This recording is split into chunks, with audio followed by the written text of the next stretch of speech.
প্রাণ প্রতিষ্ঠা, ষষ্ঠীতে হলো, সপ্তমী প্রভাতে কলাবউ স্নান সারিল, প্যান্ডেলে ঘুরে ঘুরে রাত কাটে রোজ, রান্নাঘরে আজ থেকে উৎসবের মহাভোজ। মহাসপ্তমীর শুভেচ্ছা, ভালোবাসা, অভিনন্দন সকলকে জানাই। শুরু হয়ে গেছে জি বাংলার রান্নাঘরে উৎসবের মহাভোজ। চলবে 4 দিন। আজ প্রথম দিনেই শোভাবাজার দা বাড়ি থেকে রয়েছেন আমাদের সঙ্গে অনিমা দা। অনিমাদি নমস্কার, সপ্তমীর শুভেচ্ছা। ভীষণ ভালো লাগলো। মানে আমি শিলনোড়ায় বাচ্ছি, তার কারণ হচ্ছে যে আমাদের এটা বেটেই করা হয়। ও আমি মানে যত বছর বিয়ে হয়েছে, আজকে 39 বছর হয়ে গেল, আমাদের মা ঠাকুমা, তো ওইখান থেকেই শিখেছি, দেখেছি, এবং আমার আগ্রহ অনেক বেশি পুজোর কাজে। তুমি বানাচ্ছ কি এটা? এটা বানাচ্ছি আজকে চন্দ্রপুলি। চন্দ্রপুলিটা আমাদের কুড়িয়ে নিয়ে করলে হবে না। ও এটাকে বাটতে হবে শিলনোড়াতে। না সকালেও বেটেছো? সকালেও বেটেছি। ইভেন এটাও জানো, আমার যখন বিয়ে হয়েছিল তখন তো আমাকে দীক্ষা দেওয়া হয়েছিল। কারণ কি, নইলে সংকল্প করা যাবে না। আমাদের ওখানে পর্যবেক্ষণ করতে হতো যে কিভাবে কাজ করা হচ্ছে। দ্যাট মিনস ফল কাটা হচ্ছে, সেটাও কিরকম জানো, আপেলের পরে পেয়ারা, পেয়ারার পরে আবার আঙুর, আঙুরের পরে বেদানা, কালার ওয়াইজ থাকবে। বাহ, দেখতে সুন্দর, সাজানোটা সুন্দর, সবকিছু শিখতে হয়েছে। আজকে আমরাও তো শিখবো। আমার লুচি ভাজা শেষ হয়ে গেছে, তোমার দিকে বাটা শেষ হয়ে গেছে, বাটা শেষ হয়ে গেছে। এবার আমরা শিখবো চন্দ্রপুলি। চন্দ্রপুলি বানাতে কি কি লাগছে আগে একটু বলো। হ্যাঁ, চন্দ্রপুলি বানাতে লাগে নারকেল কুড়ে সেটাকে বেটে নিতে হবে। লাগে একটু ক্ষীর, লাগে চিনি, লাগে ঘি, আচ্ছা, এলাচ গুঁড়ো, একটা গার্নিশিং এর জন্য লাগে হচ্ছে এই যে ছাঁচ, এটা আমি বাড়ি থেকে কিন্তু বহন করেছি। আচ্ছা, কারণ এই ছাঁচ আজকে আর পাওয়া যাবে না, এটা 150 বছরের পুরনো। আচ্ছা, একটা হাত দিয়ে দেখি তাহলে। আহা, এটা নস্টালজিয়া। হ্যাঁ, ঠিক আছে, আমরা শুরু করে ফেলি। আর একটা কথা বলি, সেটা যে আমাদের মহালয়ার পর দিন থেকে বোধন বসতো, সেই দিন থেকে আমাদের এরকম নিরামিষই চলতো। আচ্ছা, লুচি, আলু ভাজা, বেগুন ভাজা, চন্দ্রপুলি, সুজি, সেগুলো সবকিছু দেওয়া যেতে পারে। একদম দশমীতে গিয়ে আমাদের যে সে আত্মীয় স্বজন আসুক, বাইরের গেস্ট আসুক, সবাইকে নিরামিষ খেতে হবে। শুরু করে ফেলি? ঠিক আছে, আমরা গ্যাস জ্বালাই। হ্যাঁ, ঘি দেবো, তাই তো? একটুখানি জাস্ট ঘিটাকে গুলিয়ে নেওয়া। এটা তোর পুজো। আজকে সকাল থেকে অনেক খাটনি গেছে। সপ্তমীর দিন সকালবেলা ভোরবেলা ওঠা, লক্ষ্মী পাতা, তারপরে কলাবউ স্নানে নিয়ে যাওয়া 5টার সময়, নবপত্রিকা স্নান করে এসে বাড়িতে আসার আগে আমাদের লক্ষ্মীটা পেতে নিতে হয়। ও হ্যাঁ, ঠিক আছে। তার মধ্যে আমাদের ধানের লক্ষ্মী থাকে, তার মধ্যে বসে থাকে। হ্যাঁ, প্রথমে এই নারকেলের সঙ্গে এইগুলো সবকিছুকে মেখে, তো সেটা দিয়ে দেওয়া হলো ক্ষীর আর চিনি। তাতে কি হয়, মেল্ট হতে সুবিধা হয়।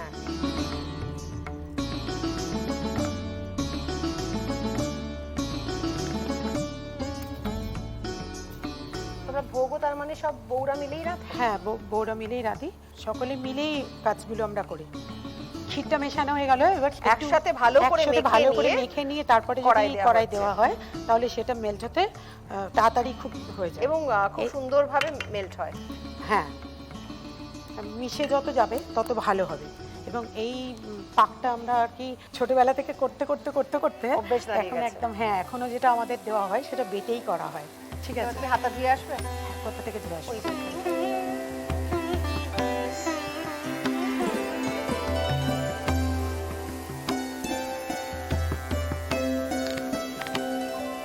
এবার আমাদের মানে দুর্গাপুজো যে শুরু হয়েছে, সেখানে আমরা 51টি পরিবার, একটা বাড়িতেই সকলেই থাকি। সবাই মিলে প্রচুর পরিবার, মানে ধরুন মেন কর্তার থেকে 5টা পরিবার, মোটামুটি 100 জন তো আছেই। বন্ধ করে দিলেই ভালো হয়। হয়ে গেছে, এটা আমাদের পুরটা রেডি হয়ে গেছে। এটা এখন ঢেলে নিলে আরো ভালো হয়। আচ্ছা, চাপ ধরে যাবে।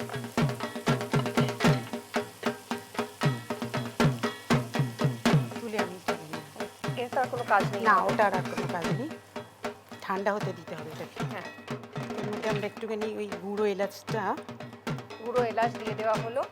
এবার একটু এটাকে হাত দিয়ে মেল্ট করে নিচ্ছি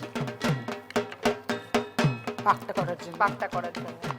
সেই বলছিলাম যে এই যে শেখা ছোট, আমি সবই তো হাতে ধরে। তোমায় কে শেখালো? কাকিমা, জেঠিমা, শাশুড়ি, এদের কাছ থেকেই। মানে ইচ্ছা থাকলে যে উপায় হয়, সেখান থেকে আমি সবকিছু শিখে নিয়েছি। আমাদের বাড়ির পুজোটা তো অনেক বছরের, মানে 158-59 বছরের। আগে আমাদের পালা সিস্টেম ছিল, একবারে পালা, একবার বড় ভাইয়ের যারা ছেলেরা আছে সেই পালা, একবার মেজু ভাইয়ের ছেলেরা আছে সেই পালা। এই পালা সিস্টেমটাও আমি তোলার মূলে আছি। আচ্ছা, হ্যাঁ, যে এরকম সবাই মিলে পুজো পার্সোনালি কেন হবে, যখন পুজোটা হচ্ছে তখন সকলে মিলেই হোক।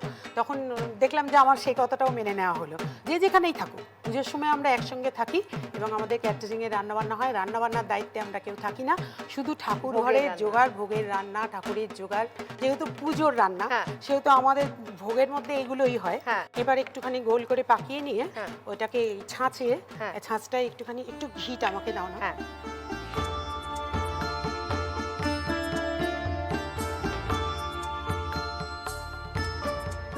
আমিও একদিন এরকম ভাবে সবকিছু করতে পারবো, আমি একদম হেড হয়ে যাব, এরকম ব্যাপারটা ছিল। সবাইকে আমি ট্রেনিং দেবো, আমি সবকিছু করব।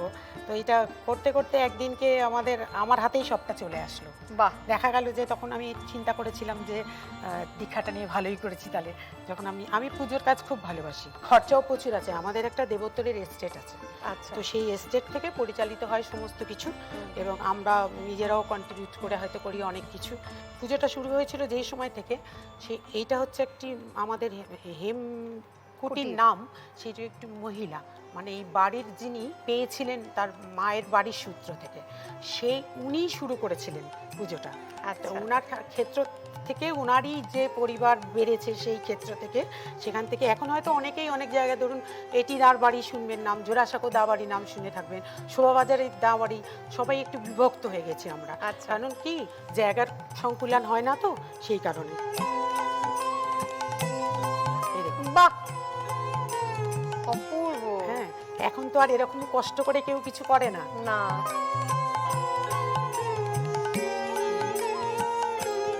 আমি একটা করি। হ্যাঁ, করো। হাতে না কলমে অভ্যাস হয়ে যাবে। এখন আমাদের ওই 4 দিন ধরে আমরা যে উপোস করে থাকি, সেটা আমরা বুঝতে পারি না, এত আনন্দ করি, এত আনন্দ হয়। তার লকারে যত গয়না আছে সব চলে আসে। হ্যাঁ, কারণ কি, বিয়ে বাড়িতে তো আমরা পড়তে পারি না, সেই জন্য রাস্তায় পড়া যাবে না বলে আমরা যত কিছু গয়না আছে সব নিয়ে চলে আসি, নিয়ে আমরা বাড়িতে সেগুলো ওই পুজোর জন্য পড়ি।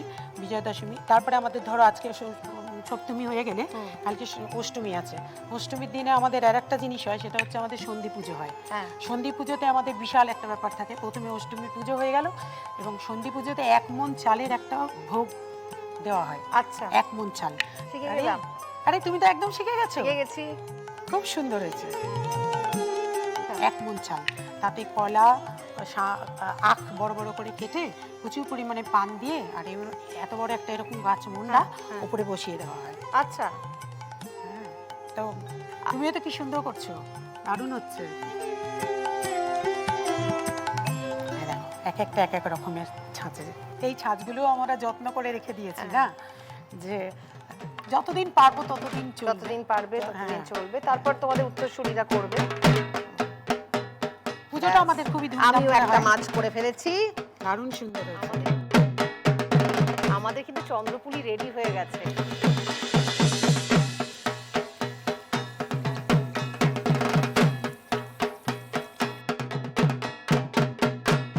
মহাসপ্তমীতে এটা বিশাল পাওয়া আমার কাছে, কারণ অনেক কিছু শিখে ফেললাম। কিন্তু শিখে ফেললেই তো হবে না, লিখে রাখতে হবে, না হয়তো ভুলে যাবো। লিখে নিন রেসিপিটা। প্রথমে একটি পাত্রে বেটে নেওয়া নারকেল, গ্রেট করা খোয়া ক্ষীর ও পরিমাণ মতো চিনি মিশিয়ে মিশ্রণটিকে যোগ করব গরম ঘিতে। এবার বেশ কিছু সময় ধরে নাড়াচাড়া করে মিশ্রণ পাক ধরে জমাট হয়ে এলে নামিয়ে ঠান্ডা করে নিয়ে সামান্য ছোট এলাচ গুঁড়ো মিশিয়ে ছাঁচে ঘি মাখিয়ে ইচ্ছে মতো ছাঁচে ফেলে করে নিন কলকাতার দা পরিবারের মা দুর্গার প্রিয় চন্দ্রপুলি।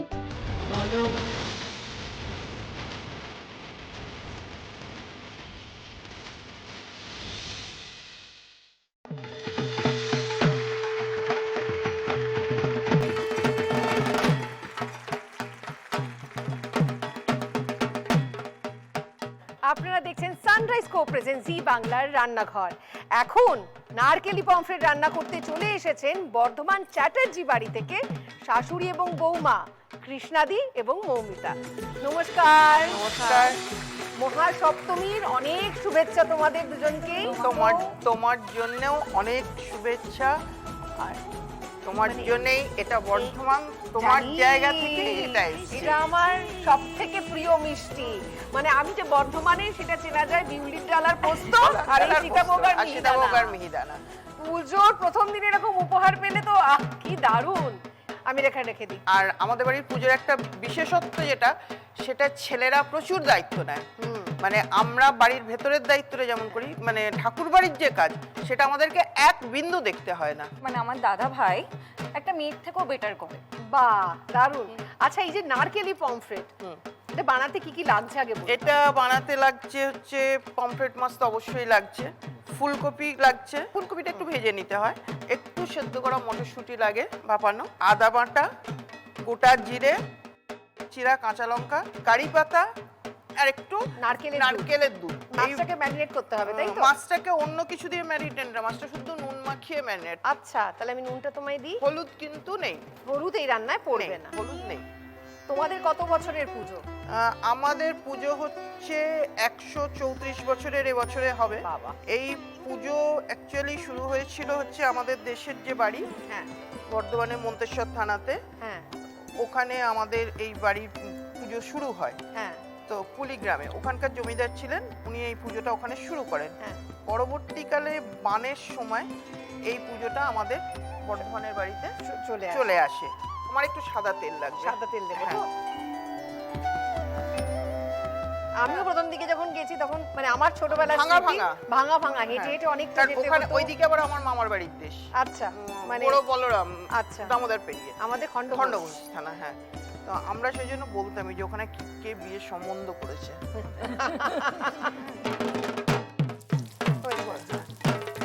আমাদের এই 139 বছরের যে পুজোর কাঠামো, এক বেদি সব এক চলছে। ওই মাকে দেখতেও এক, তাই তো? মাকে দেখতেও এক। আমাদেরও তাই। তপ্ত কাঞ্চন বর্ণ যে মানে মায়ের যে ধ্যানের যে মন্ত্র এটা আছে, একদম ধ্যানের মন্ত্র অনুযায়ী আমাদের হয়। মানে ওইটা আবার আমার শ্বশুরবাড়িতে ওনারা ভাবতেই পারেন না যে ওটা রংটা একটু পাল্টাবে। আমাদের শাড়ির রংটা কিন্তু মায়ের হয় লাল রংটা দুধে মিশিয়ে, আচ্ছা, কাঁচা দুধ রাখা হয়। তো এই দুটো আজ অব্দি পাল্টায়নি, এবং সেই জন্য আমার হাজবেন্ড বিশেষ করে এখন ওই বাড়ির বড়, ও ওই দুটোর জন্য একদম সেই বাঘের মতন পাইচারি করে, একটু চেঞ্জ হয়ে গেলেই মাথা খারাপ হয়ে যায়। আর আমাদের বাড়িতে লোক সংখ্যা সত্যিই খুব কম। আমার দাদা শ্বশুর বিয়ে করেছিলেন, তার বাকি 4 ভাই বিয়ে করেননি। আবার আমাদের জেনারেশন মানে খালি 3 জন বিয়ে করেছে। আমাদের 3টি ছেলে, 3 জনাকার, তারা 3 জন বিয়ে করবে, 2 জনের অলরেডি হয়েছে, 1 জনের হবে। তার জন্য বিয়ে হয়েছে মমিতা? ওর এই নভেম্বর। মানে নতুন বউ, একেবারে প্রথম বিয়ের পর প্রথম পুজো।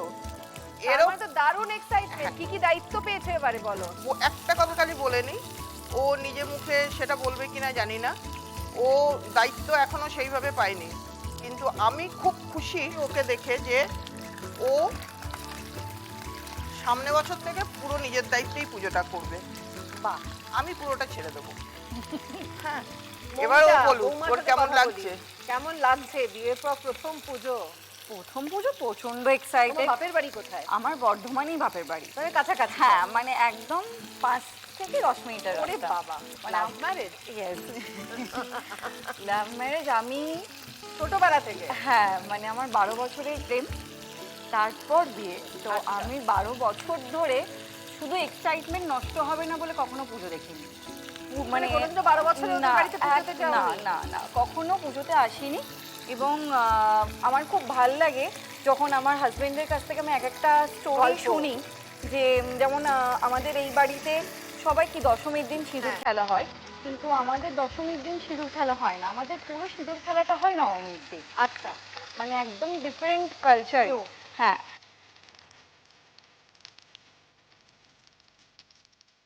এবার কি পড়বে? এবার এটাতে একটু ফোড়ন দেবো। আচ্ছা, জিরে। একটু গোটা জিরে,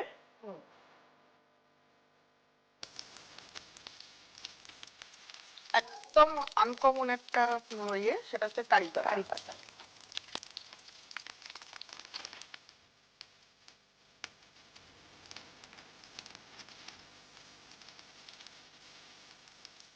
আদা বাটা যখন আমি শিখেছিলাম হ্যাঁ। তখন এটা হতো রসুন দিয়ে করতাম, আচ্ছা।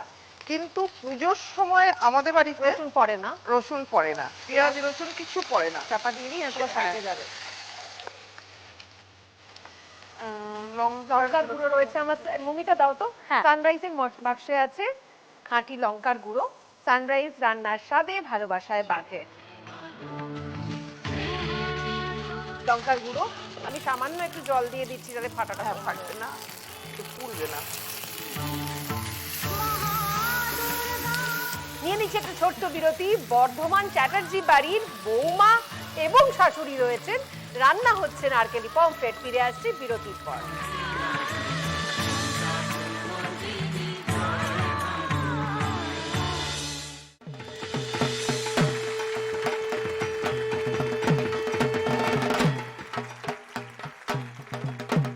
আপনারা দেখছেন সানরাইজ কো প্রেজেন্ট জি বাংলার রান্নাঘর। মহাসপ্তমীর দিন বিকেল বেলা আমরা এখন রাঁধছি নারকেলি পমফ্রেট। আর রান্না করছেন বর্ধমান চ্যাটার্জি বাড়ির মৌমিতা এবং কৃষ্ণাদি। আচ্ছা কৃষ্ণাদি, আমাকে টমেটো পড়বে দিয়ে দাও। আমাদের মশলাটা কষা হয়ে গেছে, পড়ে গেল টমেটো। কার্জন গেট তৈরিতে তোমাদের পরিবারের একটা ভূমিকা আছে। যে কার্জন গেটের যিনি কন্ট্রাক্টর, তিনি হচ্ছেন এই দুর্গাপুজোর যিনি প্রচলন করেছিলেন শ্যামলাল চট্টোপাধ্যায়, ওনার ইয়ে হচ্ছে কন্ট্রাক্টরিতে, ওনার তত্ত্বাবধানে কার্জন গেট তৈরি হয়েছিল। উনি বর্ধমান মহারাজার তখন কন্ট্রাক্টর ছিলেন, এবং ওনার তত্ত্বাবধানে আরেকটি জিনিস তৈরি হয়েছিল, সেটা হচ্ছে বর্ধমান বিশ্ববিদ্যালয়ের যে প্রথম গেট, যেটা সেই গেটটা।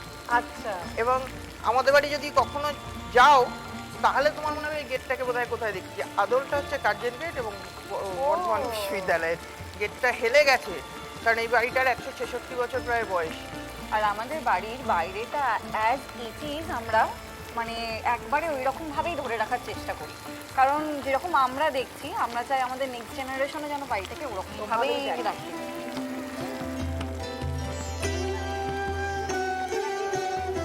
নুন দেবো? হ্যাঁ, দেখো এইটুকুন দিই। হ্যাঁ।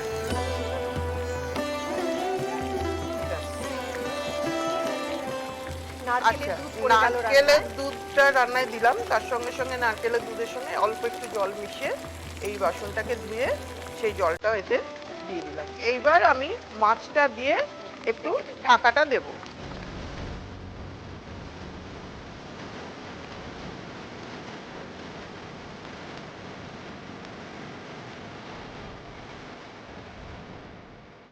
রান্নাটা একটুখানি হলেই হয়ে যাবে। আমি আপনাদের জানিয়ে রাখি, আমাদের আজকের অতিথিরা পেয়ে যাবেন জি বাংলা সানরাইজের পক্ষ থেকে একটি মেমেন্টো, সানরাইজের পক্ষ থেকে পেয়ে যাবেন একটি গিফট হ্যাম্পার, সানরাইজ রান্নার স্বাদে ভালোবাসায় বাঁধে। লাল বাবা রাইসের পক্ষ থেকে পেয়ে যাবেন 5 কেজি বাঁশকাঠি চাল। লাল বাবা রাইসে আছে কন্ট্রোল গ্লাইসেমিক ইন্ডেক্স, যা ডায়াবেটিক ফ্রেন্ডলি এবং স্বাস্থ্যের পক্ষে উপকারী। লাল বাবা রাইস স্বাদ ও স্বাস্থ্য একসাথে পাবেন শুধুমাত্র লাল বাবাতে। গড়িয়াহাটের মোড়ের শোভা ট্রেডার্স অ্যাসেম্বলির পক্ষ থেকে পেয়ে যাবেন একটি সুন্দর শাড়ি। আজ আমায় সুন্দর করে সাজিয়েছে সাবেকি আর আমার জুয়েলারি পার্টনার ময়ূক। দেখে নিয়ে এটা মনে হচ্ছে হয়ে এসছে, তাই না? মনে হয় হ্যাঁ, বাহ, হয়ে গেছে। বন্ধ করে দিই। দারুণ গন্ধ বেরিয়েছে। কিন্তু আমার তো পুজো ভোর নিরামিষ। পুজোতে আমাদেরও তাই, আমাদেরও নিরামিষ।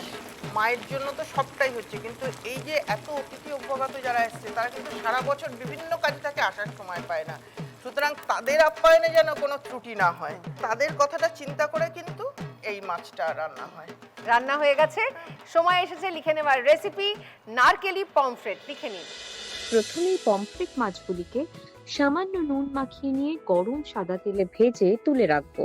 এরপর ওই তেলেই গোটা জিরে ও কারি পাতা ফোড়ন দিয়ে হালকা করে ভেজে তার সাথে দিয়ে দেব আদা বাটা এবং লাল লঙ্কার গুঁড়ো। এবার কিছু সময় হালকা হাতে কষিয়ে নিয়ে রান্নায় যোগ করব টমেটো কুচি এবং আবারও কিছু সময় কষে টমেটো নরম হয়ে এলে রান্নায় দিয়ে দেব সামান্য জল ও ভাপিয়ে ভেজে রাখা ফুলকপি। এরপর হালকা হাতে মিশিয়ে একে একে সেদ্ধ মটরশুঁটি ও স্বাদমতো নুন দিয়ে দেব রান্নায় এবং ঢাকা অবস্থায় রেখে তেল ছাড়া শুরু করলে ঢাকা সরিয়ে নারকেলের দুধ ও ভাজা পমফ্রেট মাছগুলিকে যোগ করব রান্নায়। এবার আবারও কিছু সময় ফুটিয়ে নিলেই তৈরি সুস্বাদু নারকেলি পমফ্রেট।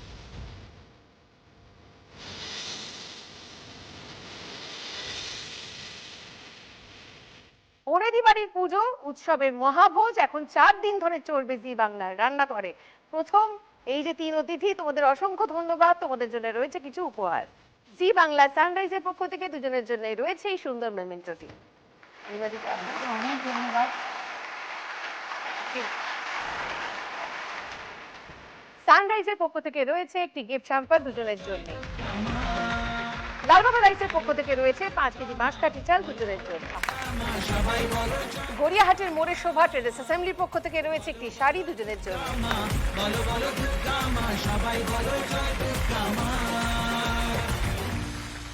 মনটা খুশিতে ভরে উঠেছে কারণ পুজো সবে শুরু হয়েছে, নবপত্রিকা স্নান হয়েছে সকালে, কালকে অষ্টমী, সাজগোজ তো হবেই, পুষ্পাঞ্জলি, তার সঙ্গে সন্ধি পুজো, কারণ কাল দুপুরবেলাই পড়ে যাচ্ছে নবমী।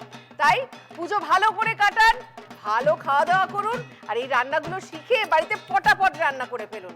ভালো থাকুন, কাল দেখা হবে ঠিক বিকেল 4টের সময় শুধুমাত্র জি বাংলারই রান্নাঘরে।